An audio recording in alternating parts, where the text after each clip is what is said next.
आऊज़ु बिल्लाहि मिनश्शैतानिर्रजीम बिस्मिल्लाहिर्रहमानिर्रहीम अल्हम्दुलिल्लाहि रब्बिल आलमीन व सल्लल्लाहु अला मुहम्मदिन व अला आलिहि तय्यबीन व ताहिरीन अल मासूमीन व लानतुल्लाहि अला अदाई मजमाइन अल्लाहुम्मा सल्लि अला मुहम्मदिन व आलि मुहम्मद वज्जिल फ़रजहुम। मोहतरम नाज़रीन व सामीन अस्सलामु अलैकुम। आज की नई वीडियो के साथ हाज़िर खिदमत हैं। सबसे पहले हम रब्बे ज़ुल जलाल वल इकराम की बारगाह में शुक्र अदा करते हैं। अल्हम्दुलिल्लाह आज हमारे इस चैनल पे ये वाली वीडियो 150वीं वीडियो है और इस खिदमत का, इस नौकरी का जो तौफ़ीक है और जो हिम्मत है वो रब्बे कायनात की दी हुई है बावसीला व बासदका अहले बैत अलैहिस्सलातु वस्सलाम। अल्लाह ताला हमारी इस खिदमत को कबूल फ़रमाए। तो इसके बाद आज की जो वीडियो का उन्वान है वो, जैसा कि टाइटल से आपको अंदाज़ा हो गया होगा, सवाल व जवाब नशिस्त के उन्वान से है, जो कि रिलेट करते हैं हमारी पिछली वीडियो से। चूँकि जो पिछली वीडियो हमने की, जो 2 दिन पहले अपलोड हुई, सैयद जवान नकवी साहब के हवाले से एक मौलाना ग़ुलाम अकबर साकी साहब का क्लिप हमने अपलोड किया और उसके ज़िमन पर थोड़ी सी गुफ्तगू की, और उसी क्लिप में फिर उसी वीडियो में उसके अगले हिस्सा में हमने बात की जो नज़रिया है इमामत, यानी इमामत और जमहूरियत के हवाले से जो आगा सैयद जवान नकवी साहब का नज़रिया है, ख़यालात हैं, और जो दीगर उलमा के पाकिस्तान में ख़यालात हैं, उसके ऊपर थोड़ा सा तज़िया पेश किया और अपनी राय पेश की।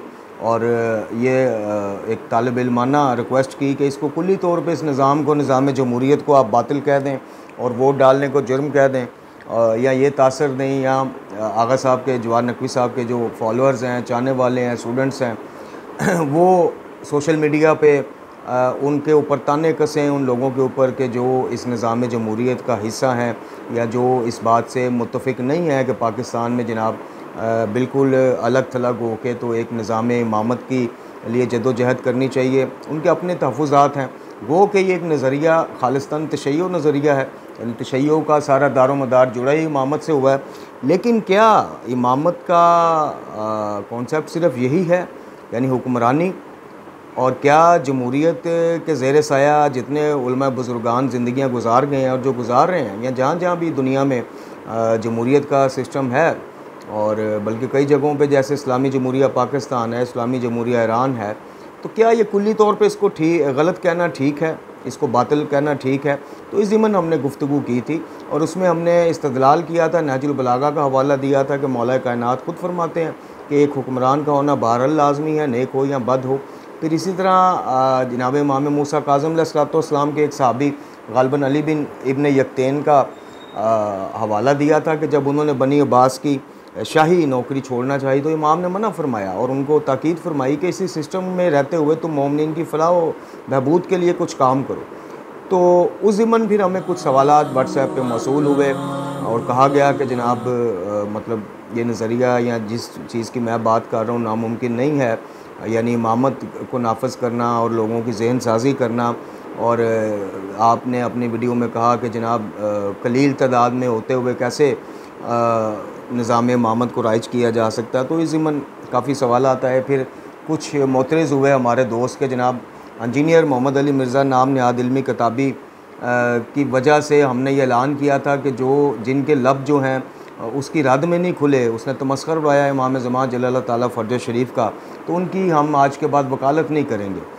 तो इस ज़िमन में थोड़ा सा कुछ दोस्तों ने सख्त मैसेजेस किए कि आपने फिर सैयद जवान नकवी साहब की वकालत की है, या आप दिफ़ाए अहले बैत करते करते फिर दिफ़ाए सैयद जवान नकवी की तरफ घुस गए हैं। तो ये तीसरा जो मौजू, यानी दूसरा जो मौजू है, एक मौजू तो ये है, इसके ऊपर हम इंशाअल्लाह मुख्तसरन जवाब अर्ज़ करेंगे।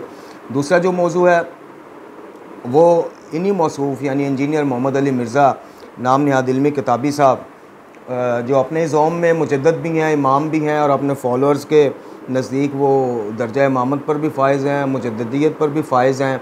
और अनकरीब इंशाअल्लाह आप देखेंगे कि ये जो ढकोसले आवाम के सामने पेश किए गए कि जी हम कोई फ़िरका लॉन्च नहीं करने जा रहे, मेरा कोई ऐसा इरादा नहीं है इमाम बनने का, ये वो फ़लाँ, ये इंशाअल्लाह वक़्त के साथ साथ सारी चीज़ें आपको क्लियर होती जाएंगी। तो दूसरा जो मौजू है वो इंजीनियर मोहम्मद अली मिर्ज़ा के हवाले से बात करनी हमने, कि एक ऐसा शख्स जो दिन रात तौहीद का राग लापता है, यानी वो ये बताता है कि जो उससे बड़ा तौहीदी कोई नहीं, उससे बड़ा जनाब जानिसार तौहीद कोई नहीं, उससे बड़ा मुबल्लिग तौहीद कोई नहीं, वो तौहीद के बुनियादी असूल से भी नावाकिफ़ शख्स है। अब आप कहेंगे कि जनाब ये तो सीधी सीधी मतलब कि ज़िद में आके तो इल्ज़ाम तराशी है और तोहमत है। नहीं, ऐसा नहीं है। हम अभी इंशाल्लाह आपको क्लियर करते हैं कि तौहीद का बुनियादी असूल मेरे मोहतरम नाज़रीन व सामीन है क्या। तौहीद का बुनियादी असूल है कि सारी तारीफ़, सारी बढ़ाइयाँ, सारी कुदरतें और सारी तारीफ़ों का जो मालिक है, हामिल है, वो सिर्फ़ रब्बुल इज़्ज़त है। सारी तारीफ़ें उसी के लिए, सारी बढ़ाइयाँ उसी के लिए, तकब्बर उसी को ज़ेब देता है, बढ़ाई बयान करना उसी को ज़ेब देता है। ये तौहीद का बुनियादी असूल है। रसूल काफ़ी की वो रवायत आपके जहन में होगी कि जब इमाम जाफ़र सादिक़ अलैहिस्सलाम ने सरकार ने अपने असहाब की एक महफ़िल में सवाल किया।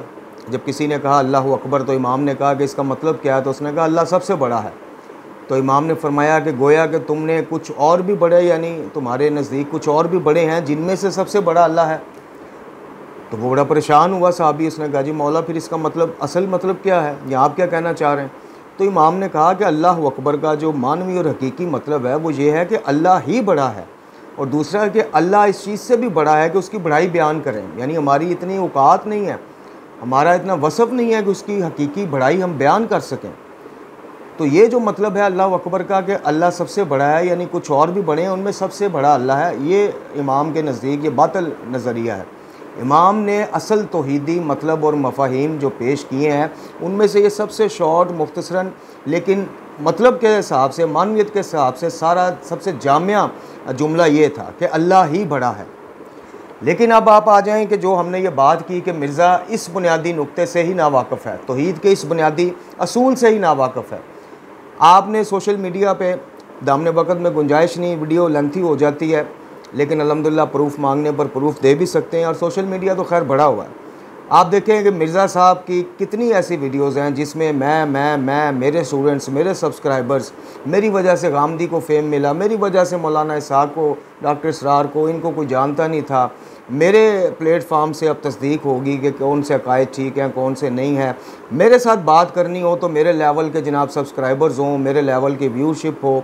अब आप ये देखें कि ये मैं ये जो रट इसने लगाई होती है, ये किस किताब से, ये किस आयत के थ्रू या किस हदीस के ज़िमन में इसको ये इजाज़त मिली है, जबकि कुरान और हदीस में का मुताला करने वाला एक आम फहम तालिब इल्म भी ये समझता है कि मैं ही सब कुछ हूँ, या मैं ही सबसे, ये सारी चीज़ें कोई बशर नहीं कह सकता।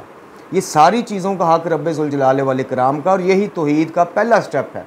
यानी जब आप सारी बड़ाइयों का मरकज़ और हामिल सिर्फ़ अल्लाह रब्बुल इज़्ज़त को समझते हैं तो आप बाब तौहीद में दाखिल होते हैं। तो एक शख्स जो बुनियादी असूल से ही नावाकिफ़ है, अगर ये इतने बड़े तौहीदी हैं, सरकार तौहीद परस्त है, या इतना ही बड़ा, मेरे मोहतरम नाज़रीन व सामीन, हमने अक्सर अपनी वीडियोस में अर्ज़ की है, अल्लाह के मिर्ज़ा साहब की तरफ से धमकियाँ भी दी जाती हैं, उनके चाहने वालों की तरफ से भी दी जाती हैं, लेकिन अल्हम्दुलिल्लाह हमने हमेशा कोशिश की है कि इस शख्स के जहन की आपको, या इनकी, चूँकि ये ख़ुद इनका दावा है, ये हम नहीं कह रहे, इसका क्लेम है कि मैं बनी उमैया की जहाँ चलाकियाँ ख़त्म होती हैं मेरी वहाँ से शुरू होती हैं।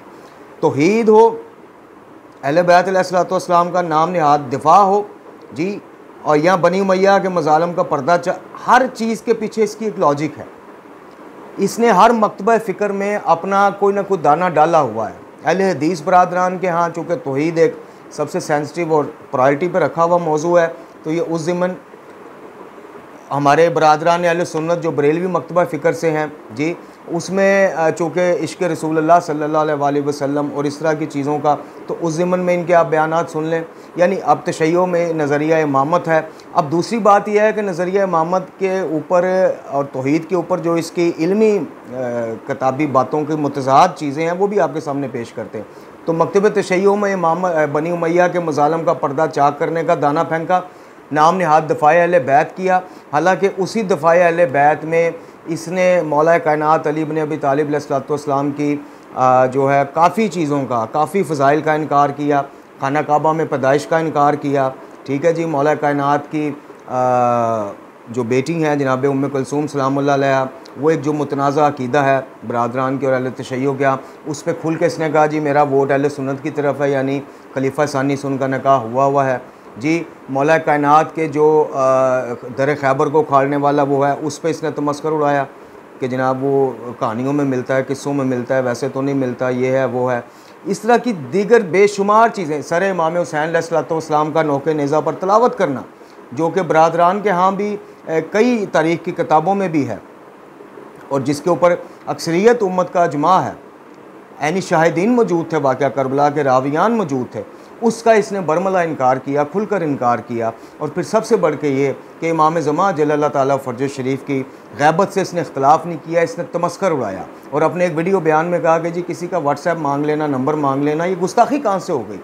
और मेरे साथ कोई बात करेगा तो मैं उसको घर तक छोड़ के आऊँगा। भाई तुम घर तक छोड़ने तो तब जाओगे किसी को, सरकार नाम नयाद इल्मी किताबी साहब, जब तुम अपने ये 8x8 या 10x10 की बैठक से या अकेडमी से निकलोगे, यानी बात करोगे इल्मी तौर पे, या कम अज़ कम ऑनलाइन बैठ के बात करोगे। अपने मुंह खुद ही मियाँ मिठू बनते जाना, खुद ही धाड़े मारते जाना, खुद ही फातिहा अपने आप को करार दे देना।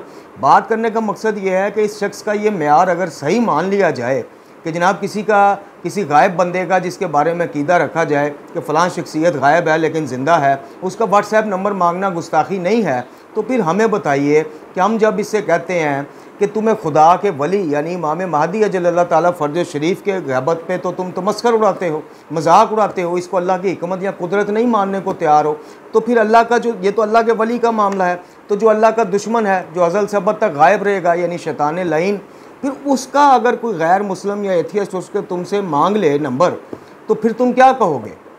फ़रिश्तों का मांग ले तुमसे, कोई गैर मुस्लिम तुम्हारे म्यार पे आके खुदा न खास्ता माज़ अल्लाह समझाने के लिए बात कर रहा हूँ तुमसे, अल्लाह रब्बुल इज़्ज़त के हवाले से कहे कि भाई तुम कहते हो, तुम्हारा दावा है कि अल्लाह रब्बुल इज़्ज़त हर जगह हर वक्त मौजूद है और बेशक मौजूद है। मैं एक समझाने के लिए बात कर रहा हूँ कि दैरिया जो एथियस्ट है वो उठ के इसी म्यार पे तुमसे ये चीज़ें मांगे तो कहाँ से प्रोवाइड करोगे। आज आके मजबूर हो जाओगे कि जी उसकी हिकमत है, वो नज़र नहीं आ सकता, शैतान नज़र नहीं आ सकता। अब गैबत को कुरान में ढूंढता है तो सूरह बकरा के आगाज़ में ही अल्लाह ताला ने ईमान वालों की निशानियों में एक निशानी ये भी बता दी कि अल्लाह के गायब पर ईमान रखते हैं, यानी जो चीज़ें अल्लाह ताला की हिकमत और कुदरत के तहत गायब हैं, नज़रों से ओझल हैं। कुछ चीज़ें क़यामत में तक ओझल हैं, कुछ क़यामत के बाद भी ओझल रहेंगी, जैसे खुद मकतूब जाफरिया का एक मुसलमा अक़ीदा है कि अल्लाह रब्बुल इज़्ज़त का दीदार क़यामत में भी नहीं हो सकता। तो अब पूरे कुरान में मुझे फिर ये बताए कि ये कहाँ लिखा है कि शैतान क़यामत तक गायब रहेगा। बताइए, अगर इसने इमाम ज़मा की ग़ैबत को कुरान से ही लेना है तो फिर शैतान की ग़ैबत को भी साबित करे कि कुरान में ये कहाँ दावा है कि क़यामत तक ये नज़र ही नहीं आएगा लईन, शैतान लईन। तो बात करने का मकसद ये है कि जब आप एक मकतब के अक़ीदे से इख्तलाफ करते हैं तो आप इल्मी तौर पर इख्तलाफ करते हैं, वो आपका राइट है। वो आप कह सकते हैं कि जनाब ये हमें हमारे बात भेजे में नहीं घुसती, हम नहीं समझते, उन्होंने पैदा होना है, ठीक है, फ़बेहा। लेकिन जब आप तमस्कर उड़ाएँ और साथ आप तमस्कर के इस्तदलाल यानी जो गुनाह का उज़र है वो गुनाह से भी बदतर वाली मिसाल के तहत कि आप उसका इस्तदलाल भी ये करें कि जी नंबर मांगना कौन सी गुस्ताखी है, तो फिर आमने सामने बैठो मेरे अज़ीज़, मेरे भाई, फिर ये मैं के तकब्बर से निकलो, तौहीद के बुनियादी असूल को अपनाओ आजी और इनकसारी के साथ। ये सब्सक्राइबर्स, ये तुम्हारे व्यूज़, ये यूट्यूब का प्लेटफॉर्म ये सब फ़ानी है, ये सब ख़त्म हो जाना है, एक ना एक दिन ख़त्म हो जाना है, ये तुम्हारी व्यूअरशिप उड़ जानी है, सबकी उड़ जानी है। तो फिर तौहीद के उस बुनियादी असूल यानी इज़्ज़ व इनकसारी और मैं सिर्फ उसकी ज़ात को सजता है, इसको अपनाते हुए फिर आओ ऑनलाइन बैठो, फिर हमें घर तक छोड़ के आओ। जो तुम्हारा दावा है कि मैं तो फिर उन्होंने घर तक छड़ के आवांगा, तो आ ना, फिर हमसे इमाम ज़मा का व्हाट्सएप लो, अगर हम ना दे सके हम माजरत कर लेंगे इल्मी तौर पे। और फिर एक ग़ैबत इमाम ज़मा का व्हाट्सएप नंबर या ईमेल नंबर हमसे लेने के बाद को कम से कम 7 से 8 ग़ैबतों का तुमसे हमें व्हाट्सएप नंबर चाहिए। तुम क्यों इस बात की तरफ नहीं आते हो? और जब बात को तुम तक पहुंचाता है तो तुम कहते हो कि जी छोड़ो, उसका हम नाम लेंगे तो वो मशहूर हो जाएगा, उसके सब्सक्राइबर्स बढ़ जाएंगे, मेरे लेवल के व्यूअरशिप लाए तो फिर मैं बात करूँगा। भाई ये कौन सी सहा-सित्ता में मरकूम है ये चीज़, कौन सी कुरान के अहकामात में ये चीज़ मरकूम है कि किसी को इल्म सीखने, किसी से सीखने या किसी को सिखाने के लिए जनाब लाखों करोड़ों की व्यूअरशिप चाहिए। नबी खुदा सल्लल्लाहु अलैहि वसल्लम खातिमुल अंबिया सरकार आका दो जहां मोहम्मद मुस्तफ़ा सल्लल्लाहु अलैहि वसल्लम कि आपके नालैन पे मैं, मेरे माँ बाप, मेरी आल औलाद कुर्बान, आपकी इज़्ज़ो इनकसारी का नबी खुदा वाली जहां होते हुए ये आलम था कि कोई रब का बुद्धू भी उठ के सवाल करता था तो आप उसको इंटरटेन करते थे, जवाब देते थे। ये कौन सा क्राइटेरिया है कि जी मैं किसी की बात का उस वक्त तक जवाब नहीं दूंगा जब तक मेरे लेवल पे नहीं पहुंच जाता, व्यूअरशिप ना हो जाए, फलाना ना हो जाए। सबसे पहले मिर्ज़ा के स्टूडेंट से मेरी बदस्ता गुजारिश है कि मेरे भाइयों, शख्सियत परस्ती की ऐनक से बाहर आओ, शख्सियत परस्ती की ऐनक उतारो और इस इल्मी नाम नियाद इल्मी किताबी से पूछो कि ये असूल ऐन तौहीद है या खिलाफ तौहीद है। ये जो तुम्हारी मैं बकरे की तरह मैं नहीं ख़त्म होती, ये बताओ कि ये तौहीद के ख़िलाफ़ जाता है या तौहीद के हक़ में जाता है तुम्हारा असूल। क्या किसी अहले इल्म का या हक़ के मुतलाशी का या किसी तालिब इल्म का ये हक़ नहीं है कि उसको तुम्हारे नज़रियात अगर समझ में ना आए और वो तुमसे इस बाबत डिबेट करना चाह रहा हो, तो ये कौन सी शर्त है जो कुरान और हदीस में आई है कि जनाब सबसे पहले तो मशहूरी करो, मेरे जितने फॉलोअर्स लेके आओ, मेरी जितनी व्यूअरशिप लेके आओ, फिर मैं जवाब दूंगा, फिर मैं बैठूंगा। ये कहाँ से असूल इसने घड़ लिया? तो मिर्ज़ा साहब के स्टूडेंट्स जो हैं, देखें शख्सियत परस्ती जो है बुत परस्ती से बदतर है। बुत जो होता है वो जज्बात नहीं रखता, उसमें जान नहीं होती, उसमें दिमाग नहीं होता जो ख़राब हो जाए, जो तकब्बर की तरफ चला जाए। वो एक बेजान चीज़ है, उसको लाखों करोड़ों भी पूछ रहे हो तो उसको पता ही कख नहीं। लेकिन शख्सियत को जब आप बुत का दर्जा दे के उसकी परस्तिश, उसकी हर अच्छी और बुरी बात के ऊपर लबैक कहना शुरू कर देते हैं, तो वो एक ज़िंदा सालम जज्बात रखने वाला, दिमाग रखने वाला इंसान होता है।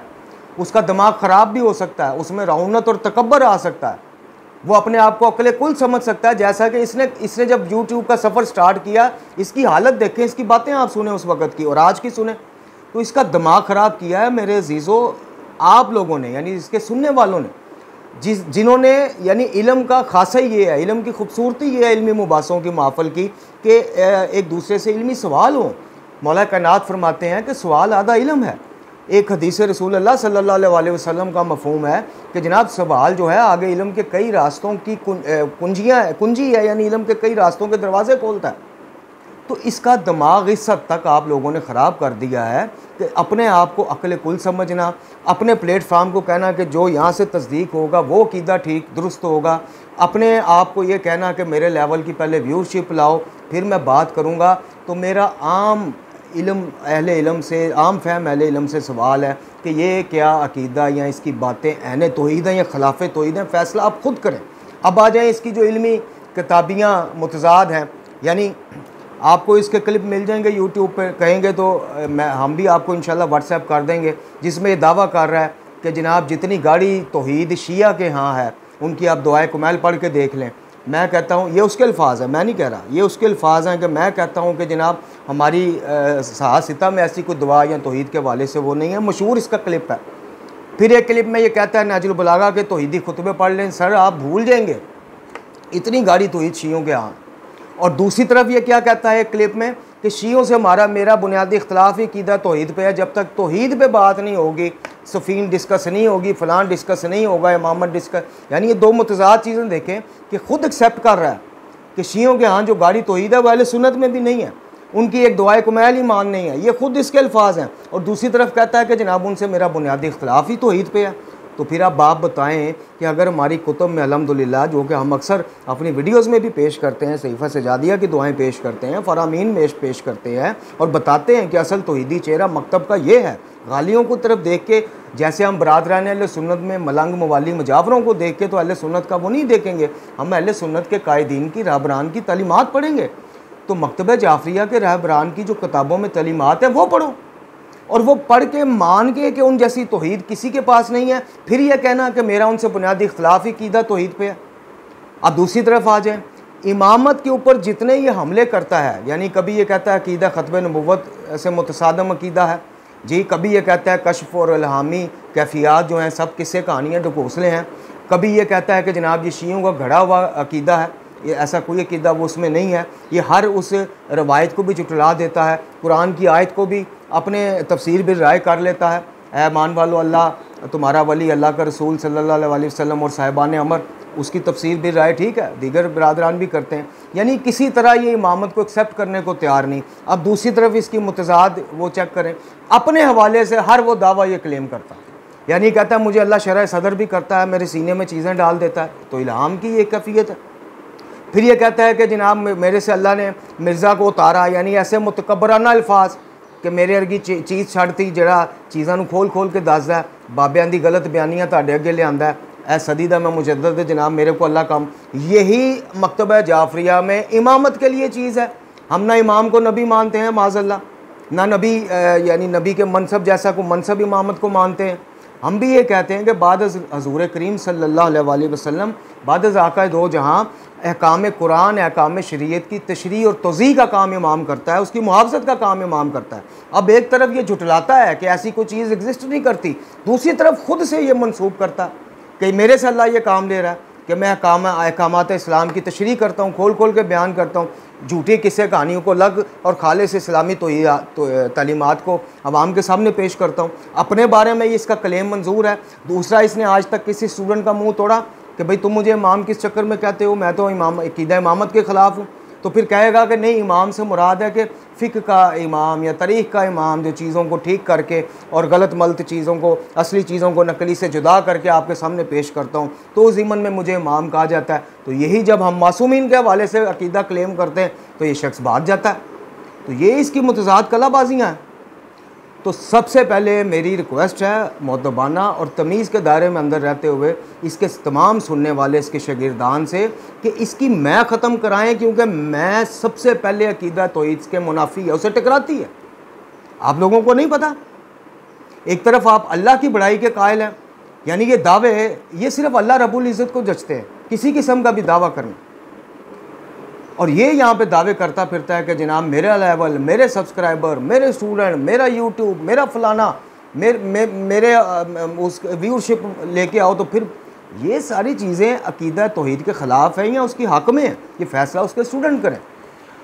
तो ये पहला हिस्सा था जी। इन मोहतरम नाम नहाद इल्मी किताबी साहब की चंद बातों का हमने वो पेश किया, चूँकि इल्मी तौर पे अब इससे जब तक ऑनलाइन बैठ नहीं जाते उस वक़्त तक ये किताबों के रेफरेंस ये वो इसलिए इसी की उसमें जवाब दिया जाएगा तो इसकी खोपड़ी में घुसेगा, रवायात जो इसके हक़ में नहीं जाएंगी। और दूसरी बात यह है कि मेरे प्यारे सुनने वालों, मेरे शिया सुन्नी भाइयों, देवबंदी अहले हदीस भाइयों, मुझे ये बताओ कि क्या ये हक़ का असूल होगा अगर मैं कहूँ जी मैं कुतुब अरबा यानी जो मकतब जाफरिया की 4 हदीस की मोतबर कुतुब हैं, जैसे साहसिता आपके यहाँ हमारे यहाँ कुतुब अरबा है, मैं कहूँ जी मैं उसके अंदर रह के चीज़ों को ऑन करूँगा या डिस ऑन करूँगा, इससे बाहर मैं नहीं जाऊँगा, तो क्या मैं इल्मी तौर पर ठीक कर रहा हूँ?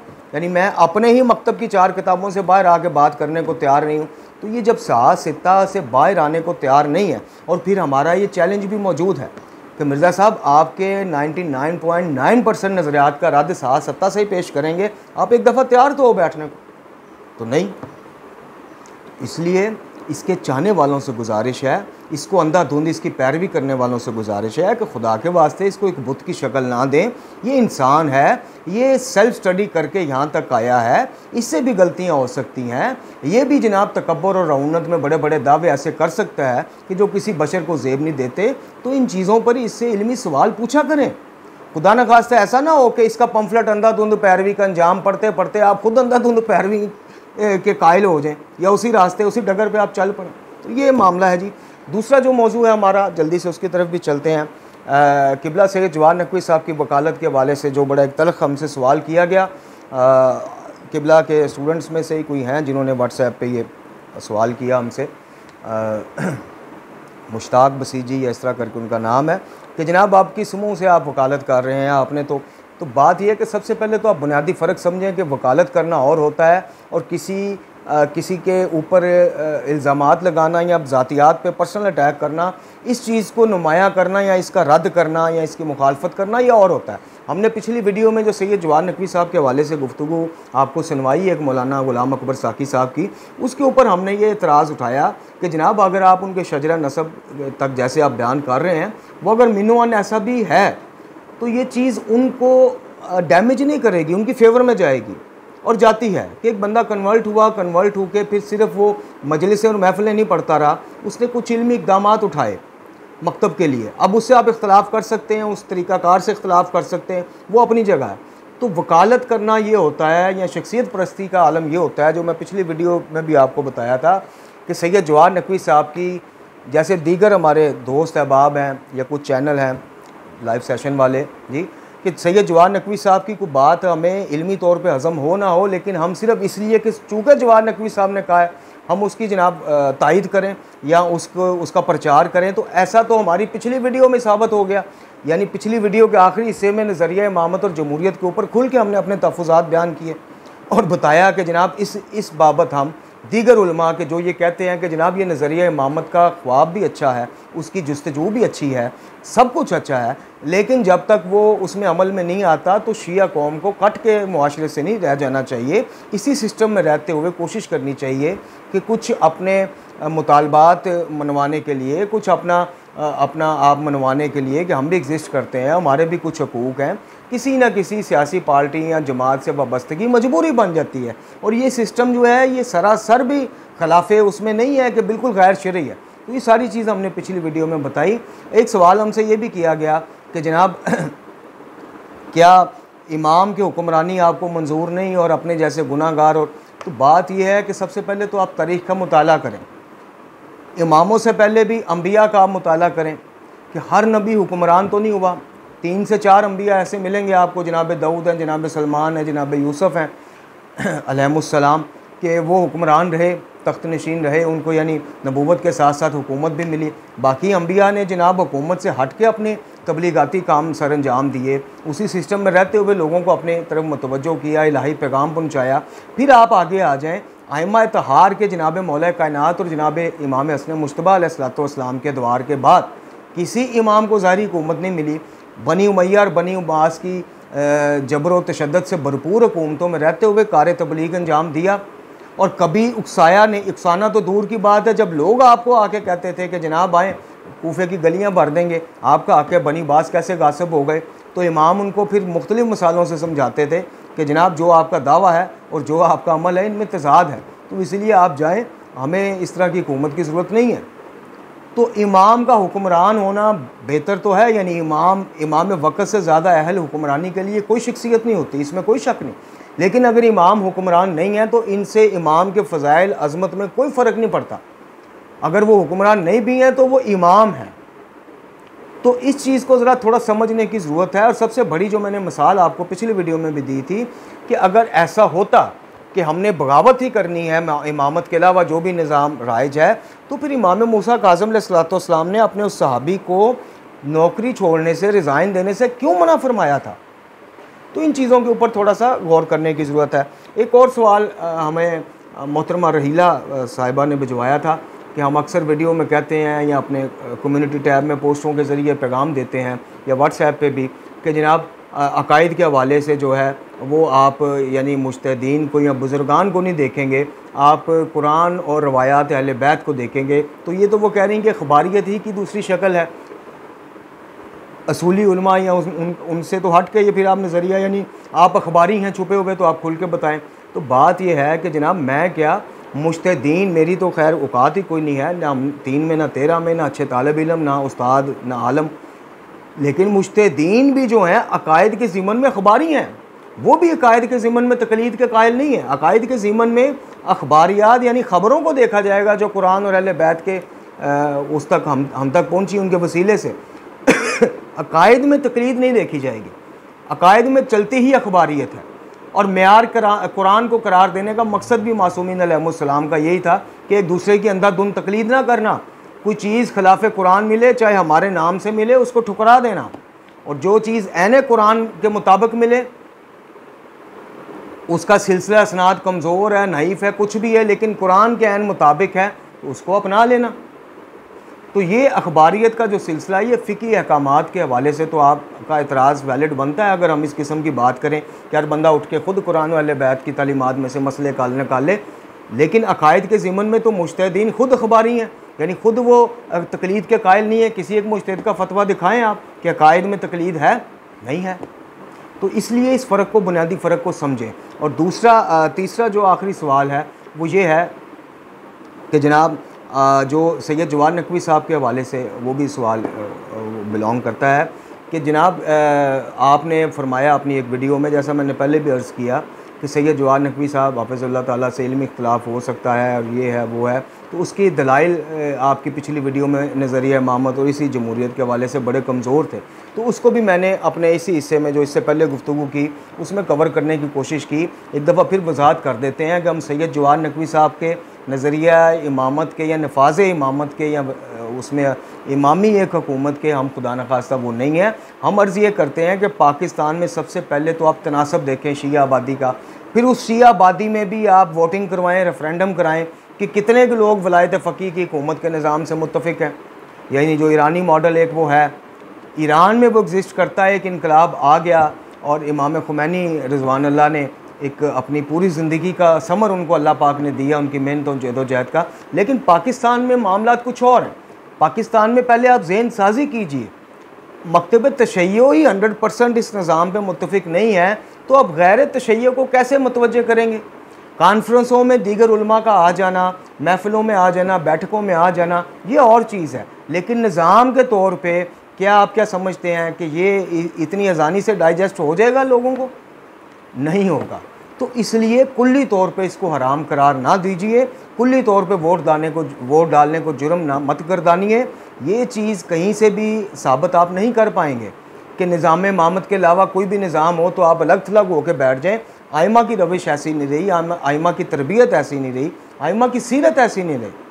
खुद इमाम अली रज़ा अलैहिस्सलातु वस्सलाम सरकार के फ़रामीन मौजूद हैं कि आपने किस तरह से मुआशरे में रहना है, किस तरह से देखें, जब तक कुछ शरीयत से मुतसादम कानून कोई हुकूमत पास नहीं करती जो वाज़िया तौर पे कुरान और शरीयत के ख़िलाफ़ हो, उस वक़्त तक आप मतलब उसको गैर शरई या गैर इस्लामी, इस्लाम के जो बुनियादी असूल हैं उनसे मुतसादम कोई कानून, कोई बिल, कोई चीज़ नहीं लेके आते, तो उस वक़्त तक आप, सबसे बड़ी मिसाल आपके पास करबला है कि जब यज़ीद लईन ने, यज़ीद मलऊन ने शरीयत इस्लामिया का मजाक उड़ाया, उसके अहकामात के जनाब आहिस्ता आहिस्ता चीज़ें, जैसा कि इमाम का खुतबा भी है कि अपने बाप दादा की बनाई गई चीज़ों के ख़त्म होने पर या मुनदम होने पर या छेड़छाड़, यानी मफ़हूम पेश कर रहा हूँ, उनको छेड़छाड़ करने पर तुम गुस्से में आ जाते हो, जज्बात में आ जाते हो।